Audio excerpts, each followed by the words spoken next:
ఏదైనా టీము ఒక ఇన్నింగ్స్‌లో 200 స్కోర్ కొట్టడమే చాలా కష్టం. కానీ ఎస్ఆర్‌హెచ్ మాత్రం ఏకంగా 260+ స్కోర్స్ 3 సార్లు చేసింది. అలానే ఇదొక్క రికార్డు కాదు, నిన్న ఆడిన మ్యాచ్‌ల్లో చాలా రికార్డులే బ్రేక్ చేశారు ఎస్ఆర్‌హెచ్ టీమ్. కేవలం 5 ఓవర్లలోనే ఫాస్టెస్ట్ 100 రన్స్ పూర్తి చేసిన ఏకైక టీం. అలానే పవర్ ప్లేలో హైయెస్ట్ స్కోర్ 131 రన్లు ఇంతవరకు ఐపీఎల్ చరిత్రలో ఏ టీము కొట్టలేదు. ఎస్ఆర్‌హెచ్ ట్రావిస్ హెడ్ మరియు అభిషేక్ శర్మ మాత్రం కొట్టి చూపించారు. ఢిల్లీ క్యాపిటల్స్ తరపున ఫాస్టెస్ట్ 50 కొట్టిన జేక్ ఫ్రేజర్ జస్ట్ 14 బాల్స్లోనే ఫాస్టెస్ట్ 50 కొట్టాడు. 7 సిక్సర్లు 5 ఫోర్లతో ఎస్ఆర్‌హెచ్ బౌలర్లకు ఒక్కసారిగా ఓడిపోతామేమో అని వెన్నులో వణుకు పుట్టించాడు.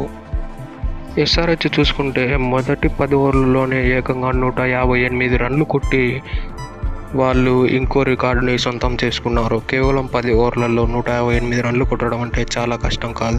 సెకండ్ చూసుకున్న ఎస్ఆర్‌హెచ్ ఉంది 148. ఇక హెడ్ విషయానికి వస్తే second highest individual score in power ప్లేలో సెకండ్ హైయెస్ట్ ఇండివిజువల్ స్కోర్ అతడు. కేవలం 32 బాళ్లలో 84 రన్లు కొట్టి 6 సిక్సర్లు 4 ఫోర్లు 278 స్ట్రైక్ రేట్ మెయింటైన్ చేసి అతడి ఫామ్ ఏంటో మళ్ళీ నిరూపిస్తున్నారు. ఈ రికార్డులో మొదటి స్థానంలో ఉండేది సురేష్ రైనా. అతడు పవర్ ప్లేలో ఏకంగా 90 రన్లు కొట్టి అతడు మొదటి స్థానంలో ఉన్నాడు. ఇక హెడ్ పైన ఇంకో రికార్డు ఉంది, అదే జాయింట్ ఫాస్టెస్ట్ 50 ఫర్ ఎస్ఆర్‌హెచ్. ఇక ఎస్ఆర్‌హెచ్ ఓపెనర్లు వారిద్దరు కలిపి ఫాస్టెస్ట్ 50 ఓపెనింగ్ పార్ట్నర్షిప్ చేశారు. అది కేవలం 2.6 ఓవర్స్లోనే ఫాస్టెస్ట్ 50 కంప్లీట్ చేసేశారు. ఇంకా బౌలింగ్ డిపార్ట్మెంట్లో భువనేశ్వర్ కుమార్ ఏమో 150 వికెట్లు ఒకే టీము తరపున తీసి అతడు ఇంకో రికార్డుని నెలకొల్పాడు. ఇక టాస్ ఓడిపోయి ఫస్ట్ బ్యాటింగ్ చేసిన ఎస్ఆర్‌హెచ్ విషయానికి వస్తే వాళ్ళ ఓపెనింగ్ పార్ట్నర్షిప్స్ ఎక్సలెంట్గా ఇచ్చారు. కేవలం 5 ఓవర్లలోనే 100 రన్లు కొట్టి వాళ్ళు రికార్డుల మీద రికార్డులు నెలకొల్పుతున్నారు. ఇక ఓపెనింగ్ పార్ట్నర్షిప్లో ట్రావిస్ హెడ్ 32 బాళ్లలోనే 89 రన్లు కొట్టి 6 సిక్సర్లు 11 ఫోర్లు 278 స్ట్రైక్ రేట్తో అతడి బ్యాటింగ్ సత్తా ఎంతో మళ్ళీ ప్రూవ్ చేస్తున్నాడు. అతడికి సపోర్టివ్ రోల్ ప్లే చేసిన అభిషేక్ శర్మ ఏమో కేవలం 12 బాల్స్లో 46 రన్లు కొట్టి అతడి హిట్టింగ్ కూడా ఏందో ప్రతిసారి నిరూపిస్తున్నాడు. వీళ్ళిద్దరి వల్లనే ఎస్ఆర్‌హెచ్కు ప్రతిసారి ఆడిన ప్రతి మ్యాచ్లో ఓపెనింగ్ పార్ట్నర్షిప్ పవర్ ప్లేలోనే మంచి పార్ట్నర్షిప్ వస్తుంది. వీళ్ళిద్దరూ అవుట్ అయిన తర్వాత అంత మంచి బ్యాటింగ్ ఎవరు ఆడలేదు ఎక్సెప్ట్ షాబాజ్ అహ్మద్. వీళ్ళిద్దరు అలానే కొనసాగిస్తే ఒకానొక సమయంలో 300 కూడా కొట్టేస్తారేమో అని అనిపించింది. ఆ తర్వాత వచ్చిన మాక్రమ్ ఏమో 3 బాళ్లలో 1 రన్లు కొట్టి అడ్డంగా ఫెయిల్ అయిపోయాడు. క్లాసెన్ కూడా అంత మంచి బ్యాటింగ్ ఆడలేదు నిన్న. నితీష్ రెడ్డి అండ్ షాబాజ్ అహ్మద్ వీరిద్దరు ఎక్సలెంట్గా ఆడారు. కేవలం 42 బాళ్లలోనే 67 పార్ట్నర్షిప్ చేసి టీం అంతా బ్రోక్ అయిపోయినా మేమిద్దరం ఉన్నామని వీళ్ళిద్దరు ముందుండి నడిపించారు. నితీష్ కుమార్ అవుట్ అయిన తర్వాత షాబాజ్ అహ్మద్ మరియు అబ్దుల్ సమద్ వీరిద్దరు కూడా మంచి బ్యాటింగ్ చేశారు. కేవలం 13 బాళ్లలోనే 29 రన్లు కొట్టి మంచి పార్ట్నర్షిప్ని నెలకొల్పారు వీళ్ళిద్దరు కలిపి. ఈ రెండు పార్ట్నర్షిప్లో మెయిన్ షాబాజ్ అహ్మద్. అసలు ఇతడు ఆర్సీబీలో ఉన్నప్పుడు ఎటువంటి బ్యాటింగ్ ఆడేవాడు కాదు. కానీ ఎస్ఆర్‌హెచ్కి వస్తే అసలు అతని బాడీకి అతడు కొట్టే సిక్సర్లకు అసలు ఎటువంటి తేడానే లేదు. కేవలం 29 బాళ్లలో 59 రన్లు కొట్టడం అంటే చాలా కష్టం. అలానే అందులో 5 సిక్సర్లు 2 ఫోర్లు స్ట్రైక్ రేట్ వస్తే 203. ఇది చాలా కష్టం. ఇక ఢిల్లీ బౌలింగ్ విషయానికి వస్తే ఎస్ఆర్‌హెచ్ 300 స్కోర్ కొట్టకుండా ఆపింది ఎవరంటే ద మ్యాన్ కుల్దీప్ యాదవ్. అసలు వారిద్దరూ ఏకంగా 20 రన్ రేట్తో బ్యాటింగ్ చేస్తుంటే కుల్దీప్ యాదవ్ వచ్చి అతడు వికెట్లు తీసి ఆ రన్స్కు బ్రేక్ వేశాడు. అతడు వేసిన 4 ఓవర్లలో 4 వికెట్లు తీసి 55 రన్లు మాత్రమే ఇచ్చాడు. దీన్ని బట్టి అర్థమవుతుంది అతని క్వాలిటీ ఏందో. ఇతనికి సపోర్టివ్గా ఎవరు సక్రమంగా వేయలేదు. ఒక అక్షర్ పటేల్ పర్లేదు, తనకి మంచి సపోర్ట్ ఇచ్చాడు. తీసిన ఒక వికెట్ అయినా హెన్రిక్ క్లాసెన్ది, అతన్ని క్లీన్ బౌల్డ్ చేసేసాడు. What an excellent bowler. ఇంకా నార్జే విషయానికి వస్తే అతడు వికెట్లు ఏం తీయలేదు కానీ ఎకానమికల్గా బౌలింగ్ చేశాడు. లలిత్ యాదవ్ అతన్ని చితక బాధేశారు. 20 ఎకానమీతో అతన్ని చితక బాధేశారు.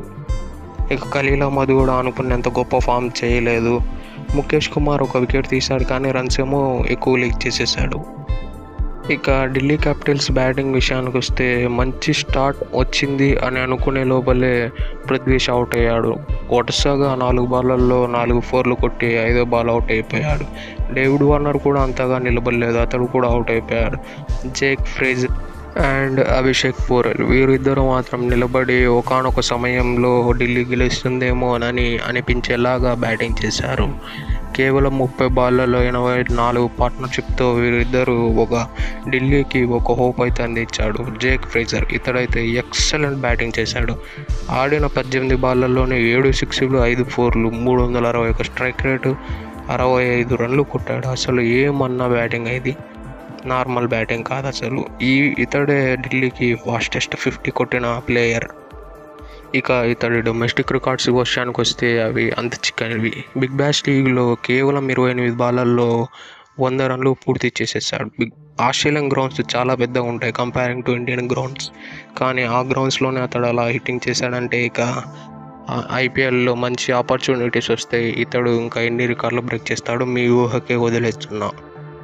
అభిషేక్ పోరెల్ కూడా మంచి బ్యాటింగ్ చేశాడు. అతడు ఒక సపోర్టింగ్ రోల్ ప్లే చేస్తూ మంచి బ్యాటింగ్ ప్లే చేశాడు. కేవలం 22 బాళ్ళలో 7 4లు 1 6తో పాటు 42 రన్లు కొట్టాడు. అతడు మంచి బ్యాటింగ్ చేశాడు. ఆ తర్వాత వచ్చిన స్టబ్సే అనుకున్నంత బ్యాటింగ్ చేయలేదు, అడ్డంగా ఫెయిల్ అయిపోయాడు. స్టబ్స్ ఆడిన ముందు ఇన్నింగ్స్ బ్యాటింగ్ చూస్తే అసలు ఈ బ్యాటింగ్తో కంపేర్ చేస్తే అసలు డిఫరెన్సే లేదు.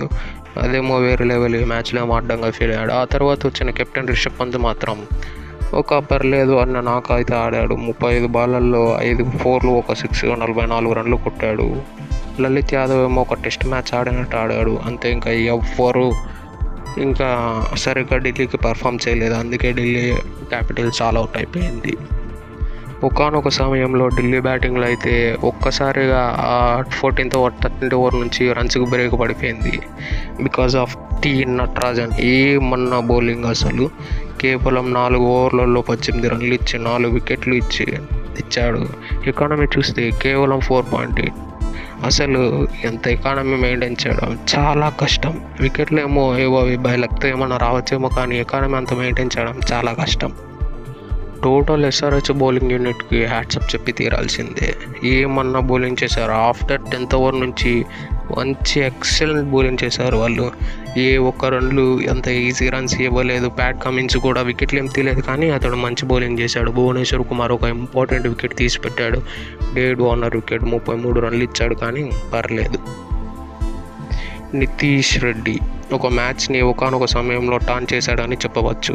2.1 ఓవర్స్లో 17 రన్స్ ఇచ్చి 2 ఇంపార్టెంట్ వికెట్స్ తీసి 7.8 ఎకానమీ మెయింటైన్ చేశాడు. ఆ 2 ఇంపార్టెంట్ వికెట్స్ కూడా ఒకటి స్టబ్స్ అయితే ఇంకొకరేమో రిషబ్ పంత్.